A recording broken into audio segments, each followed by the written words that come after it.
American and Israeli hostages in exchange for the release of hundreds of Palestinian prisoners, a surge of humanitarian aid into Gaza, and an end to all hostilities. Again, waiting to hear from President Biden in what will be his final address to the nation. Live on C-SPAN. My fellow Americans, I'm speaking to you tonight from the Oval Office. Before I begin, let me speak to important news from earlier today. After 8 months of nonstop negotiation, by my administration, a ceasefire and a hostage deal has been reached by Israel and Hamas, the elements of which I laid out in great detail in May of this year. This plan was developed and negotiated by my team and will be largely implemented by the incoming administration. That's why I told my team to keep the incoming administration fully informed, because that's how it should be, working together as Americans. This will be my final address to you from the American people from the Oval Office, from this desk as president. And I've been thinking a lot about who we are and maybe more importantly, who we should be. Long ago in New York Harbor, an iron worker installed beam after beam, day after day. He was joined by steel workers, stonemasons, engineers. They built not just a single structure, but a beacon of freedom. The very idea of America was so big, we felt the entire world needed to see. The Statue of Liberty, a gift from France after our Civil War. Like the very idea of America, it was built not by one person, but by many people, from every background and from around the world. Like America, the Statue of Liberty is not standing still. Her foot literally steps forward atop a broken chain of human bondage. She's on the march, and she literally moves. She was built to sway back and forth to withstand the fury of stormy weather, to stand the test of time because storms are always coming. She sways a few inches, but she never falls into the current below. An engineering marvel. The Statue of Liberty is also an enduring symbol of the soul of our nation. A soul shaped by forces that bring us together and by forces that pull us apart. And yet through good times and tough times, we've withstood it all. A nation of pioneers and explorers, of dreamers and doers, of ancestors native to this land, of ancestors who came by force, a nation of immigrants who came to build a better life, a nation holding the torch of the most powerful idea ever in the history of the world, that all of us are created equal, that all of us deserve to be treated with dignity, justice, and fairness, that democracy must defend and be defined and be imposed, moved in every way possible. Our rights, our freedoms, our dreams. But we know the idea of America, our institution, our people, our values that uphold it are constantly being tested. Ongoing debates about power and the exercise of power. But whether we lead by the example of our power or the power of our example. Whether we show the courage to stand up to the abuse of power or we yield to it. After 50 years at the center of all of this, I know that believing in the idea of America means respecting the institutions that govern a free society. The presidency, the Congress, the courts, a free and independent press. Institutions that are rooted, they just might not reflect the timeless words, but they echo the words of the Declaration of Independence. We hold these truths to be self-evident. Rooted in the timeless words of the Constitution, we the people. Our system of separation of powers, checks and balances. It may not be perfect, but it's maintained our democracy for nearly 250 years, longer than any other nation in history that's ever tried such a bold experiment. In the past 4 years, our democracy has held strong. And every day I've kept my commitment to be president for all Americans through one of the toughest periods in our nation's history. I've had a great partner in Vice President Kamala Harris. It's been the honor of my life to see the resilience of essential workers getting us through a once-in-a-century pandemic, the heroism of service members and first responders keeping us safe, the determination of advocates standing up for our rights and our freedoms, instead of losing their jobs to an economic crisis that we inherited. Millions of Americans now have the dignity of work. Millions of entrepreneurs and companies creating new businesses and industries, hiring American workers, using American products. And together, we've launched a new era of American possibilities.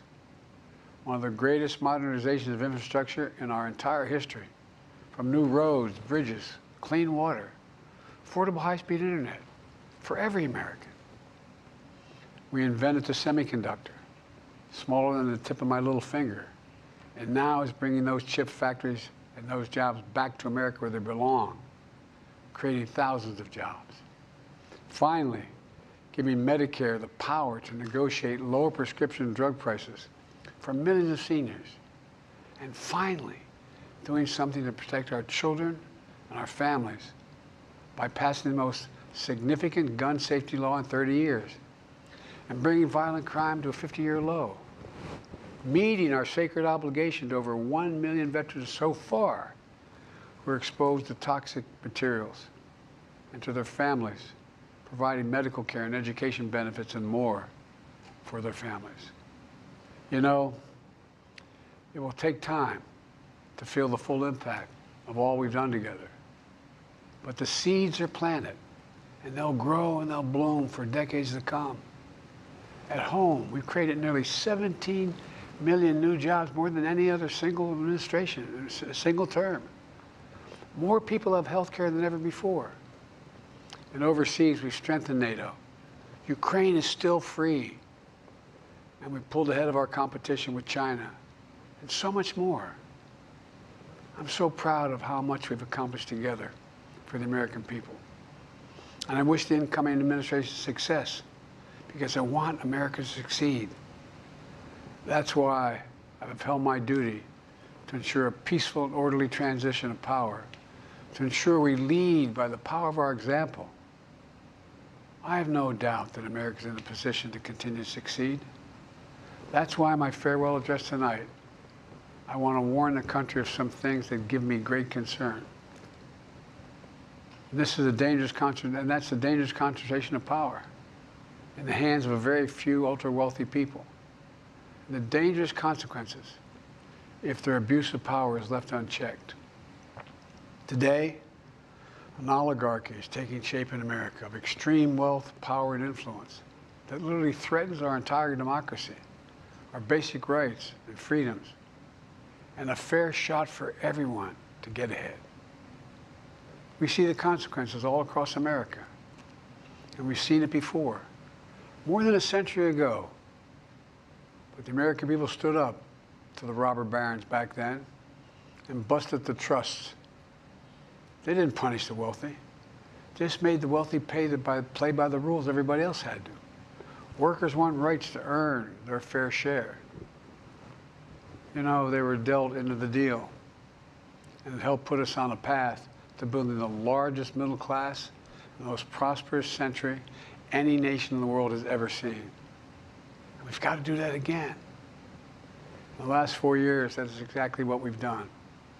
People should be able to make as much as they can, but play by the same rules. Pay their fair share of taxes. So much is at stake.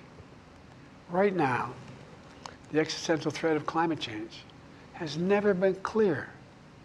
Just look across the country, from California to North Carolina. That's why I signed the most significant climate and clean energy law ever in the history of the world, and the rest of the world is trying to model it now. It's working, creating jobs and industries of the future. You know, we've proven we don't have to choose between protecting the environment and growing the economy. We're doing both. The powerful forces want to wield their unchecked influence to eliminate the steps we've taken to tackle the climate crisis, to serve their own interest for power and profit. We must not be bullied into sacrificing the future of our children and our grandchildren. We must keep pushing forward and push faster. There's no time to waste.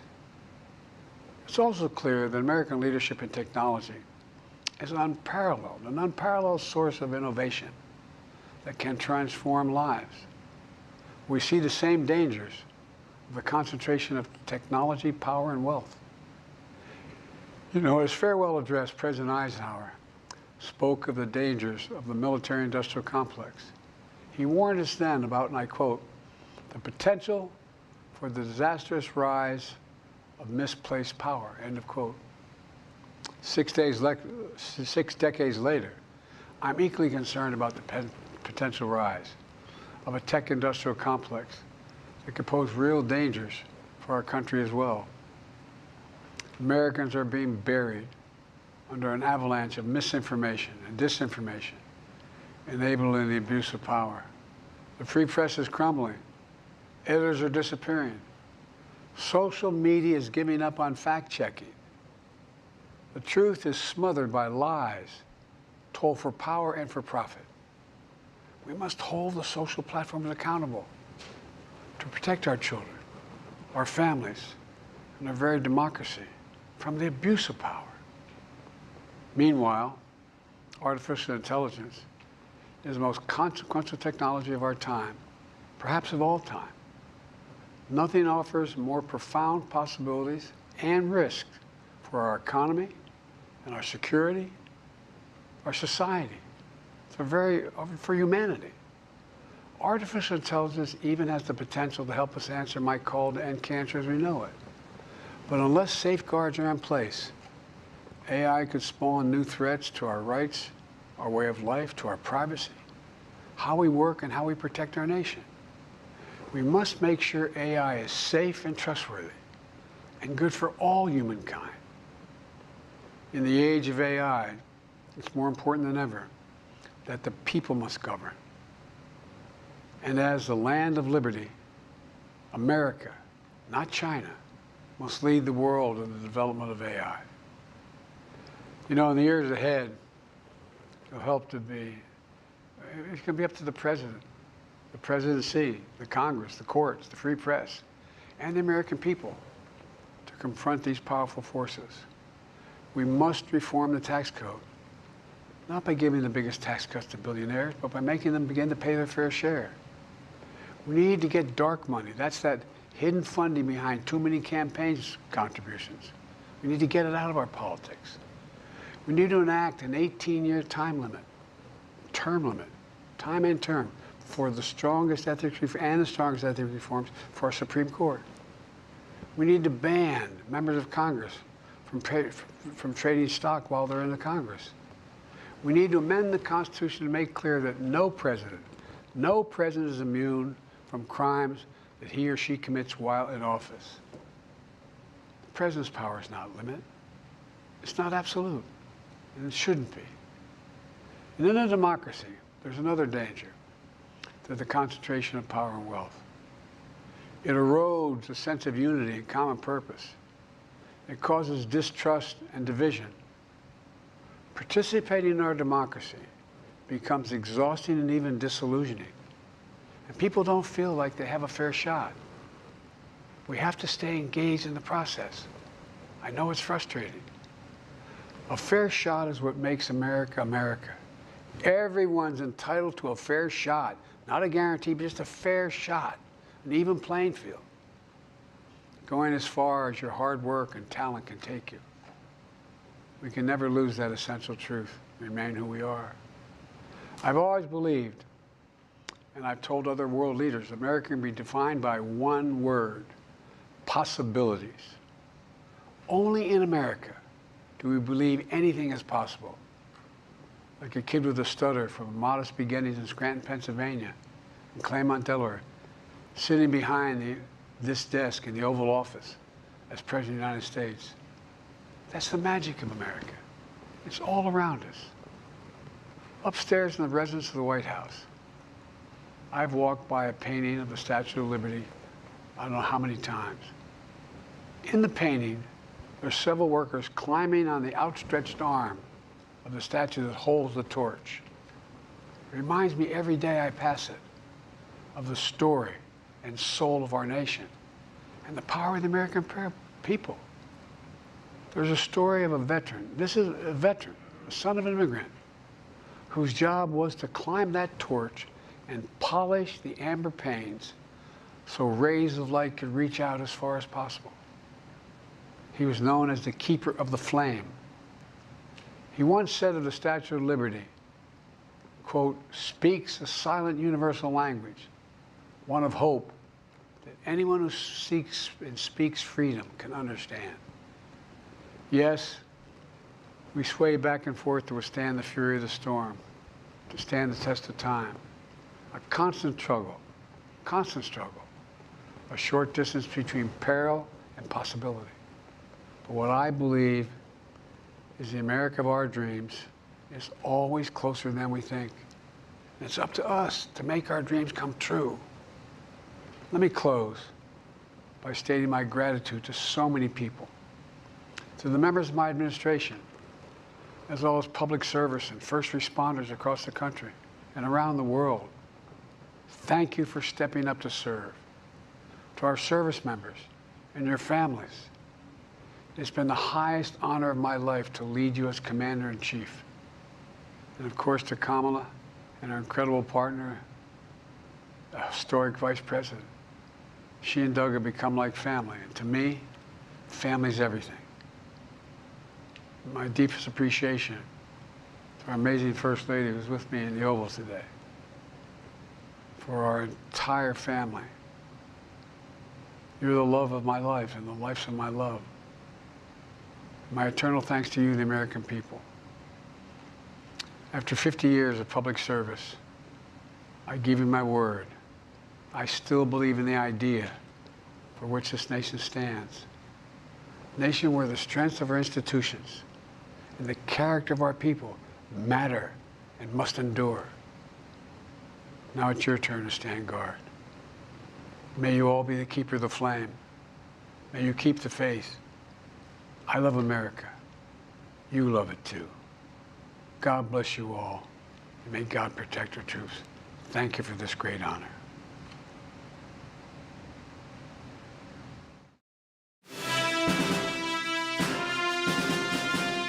Democracy is always an unfinished creation. Democracy is worth dying for. Democracy belongs to us all. We are here in the sanctuary of democracy. Great responsibilities fall once again to the great democracies. American democracy is bigger than any one person. Freedom and democracy must be constantly guarded and protected. We are still, at our core, a democracy. This is also a massive victory for democracy and for freedom.